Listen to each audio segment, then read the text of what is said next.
Dr. Joe Schwartz standing by. Going to talk today about a couple of stories. By the way, Dr. Joe, you can hear him Sundays at 3 here on CJAD 800.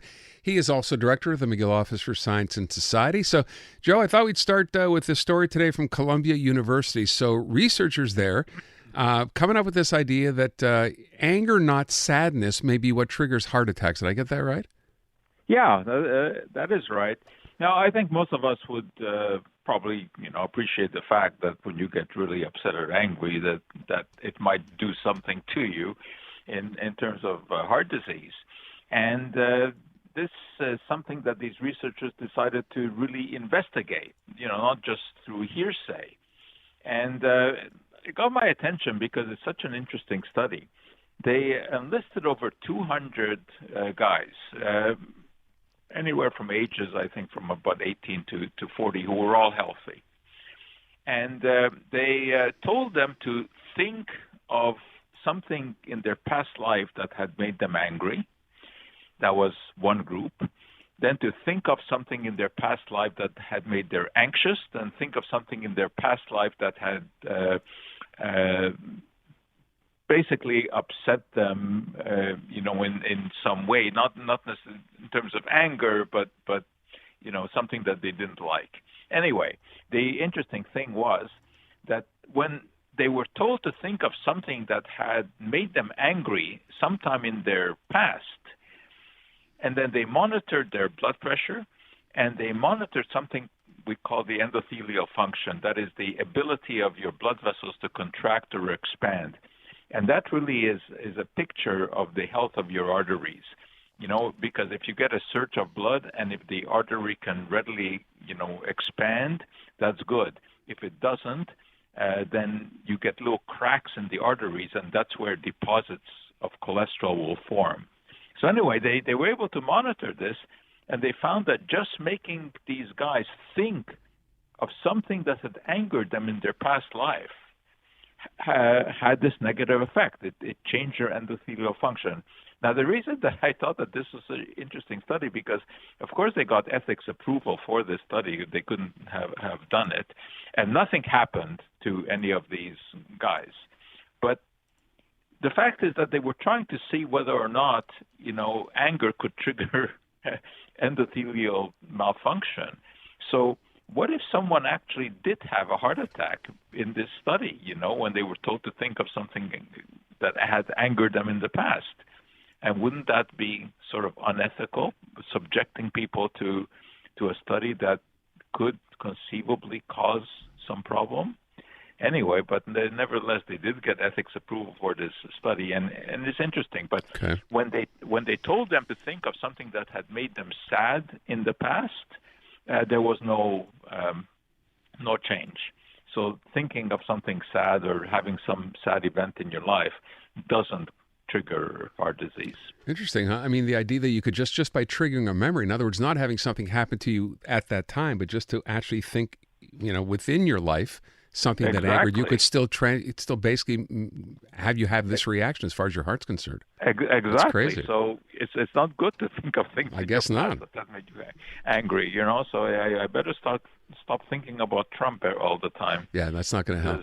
It's not good. Not good. It's not good. No. Okay. Joe, the other story, now, I be honest, I looked at this and it says why indoor climbing walls are dangerous. I thought that's a given, isn't it? Indoor climbing walls are dangerous, but some people treat it like it's just another day in the park. Some people are really good at this. Yes, well, it's nothing to do with falling, the risk that I'm going to talk about. Oh. Anyway, in these indoor walls, you're kind of, rigged so that, even if you fall, you're hanging. Held up with the rope. But this is something quite different. It has to do with their shoes. Can you guess what that is? Your toes cramp. No. What give happens is that you're rubbing the rubber sole of your shoe against the steps there.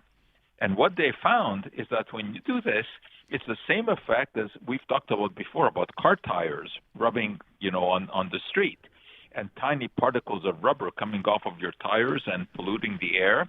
And if you inhale that, it gets into your lungs. Well, believe it or not, that's exactly what they found here. Oh. They found that because, of course, when you're walking up that wall, you're putting stress on your feet and you're constantly grinding them against those I don't know if you call them steps or whatever they are that you're climbing up on. And that dislodges the tiny particles of rubber, and the ventilation is not so good in these places. And because you're dislodging those particles very close to your mouth, because you're climbing, you're inhaling these particles. Now, of course, nobody has shown that has any long-term consequence. I mean, how could you even show that? But they did show that the air in these places is full of these tiny particles. And, we've talked before in the past about the macro and the nano plastics that dislodge from all kinds of plastics and the mischief that they can do. But who would have ever thought that when you're climbing these walls, you're inhaling rubber particles that are coming off of your shoes? Yeah, so you're suggesting that if you're going to be climbing an indoor rock wall, you do it barefoot. Well, that would be the right conclusion to come to. Yeah. Okay. Yeah. Okay. And just one more bit of news here, which I find to be good news.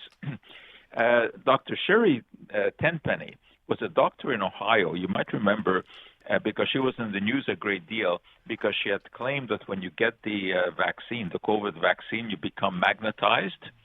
And she even had these pictures of putting a nickel on her arm and saying that it fixed her arm. Yeah, you remember that? Yeah.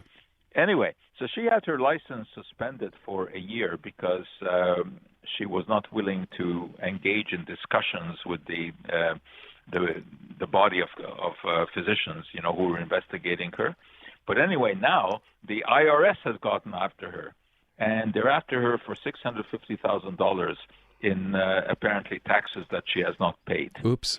So, yeah, this is a sound retribution for, well, it's not retribution for spreading the nonsense, but at least she's being punished, which I like, because that business of that was suggesting crazy. that, you become magnetized was just absolutely ridiculous. So I don't mind that the IRS has gotten after her. Joe, I would just ask you, you mentioned this. Did you happen to catch any of the Faust, I'm trying to remember, the Anthony Fauci testimony? Yeah. Oh, my God, I did.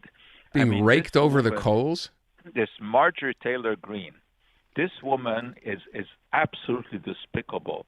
She refused to call him Dr. Fauci. She kept calling him Mr. Fauci and said that he should be prosecuted and should be in jail. I mean, absolutely unbelievable nonsense that these, Republicans are doing.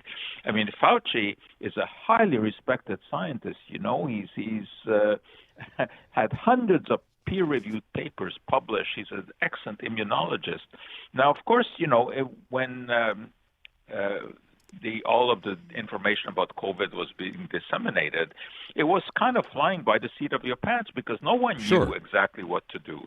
I mean, and this damn woman was going after him for saying that 6 feet was the separation that we should maintain. Yeah. Well, I mean, of course, that was an arbitrary number. I mean, no one was able to measure whether or not you were more likely to get COVID if you were 7 feet away than 5 feet away from a person. It was an educated guess, and that's what people were doing then, making educated guesses when the data wasn't available. And now, to say that we should have known better about all these things, about the mask mandates and the vaccine mandates and all of that, well, hindsight is always 20/20. But you make decisions based on whatever information you have at the time. But I mean, this woman, Marjorie Taylor Greene, is beyond belief. I mean, all of the things that she says that she should be a member of Congress. Yeah. I mean, it's really all right. Well, I'm getting upset right here. Don't. Now. I want to keep your heart happy, Joe. Thank you. Right. Talk to you next week, Dr. Joe Schwarz. And yes, you can catch him here. Don't forget on the weekends here at CJD. He is on Sundays at 3:00. Let's go to traffic. CJD 800 Traffic Center. Jill Fitzgerald, and an update on your drive this afternoon. Jill? Yeah, very slow on DeKalb.